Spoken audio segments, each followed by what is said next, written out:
चण्याची डाळ 7-8 तास भिजत घालून जाडसर वाटून घ्यायची आहे. पण थोडी वाटून घ्यायची आहे जाडी. थोडंसं आलं घ्यायचं आहे, कापून घ्या थोडं. 4 पाकळ्या लसणीच्या घ्या. चवीनुसार मीठ घाला, थोडीशी हळद घाला, थोडं हिंग घाला, जिरा पावडर, धणा पावडर, मिरची, कोथिंबीर आणि कांदा हा सगळा घालायचा आहे.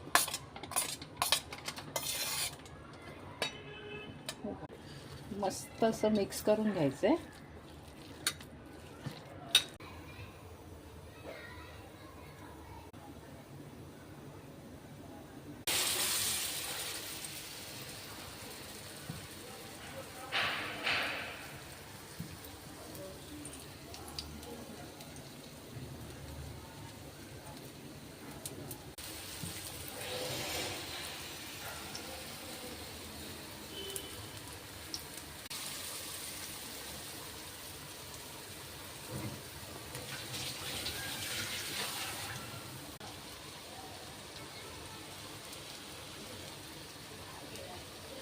दाल वडा तयार आहे.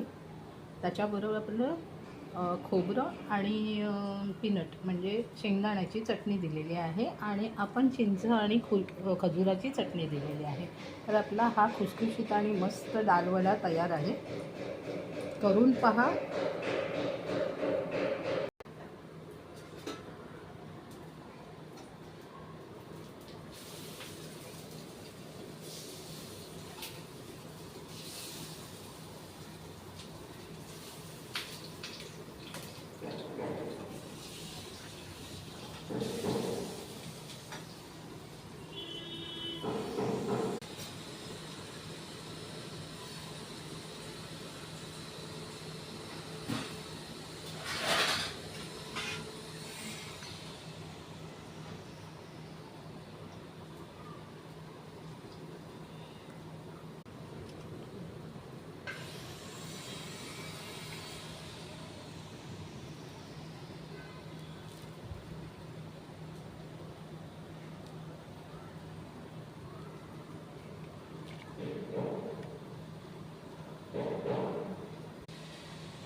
एवढा सुंदर झाला आहे वडा.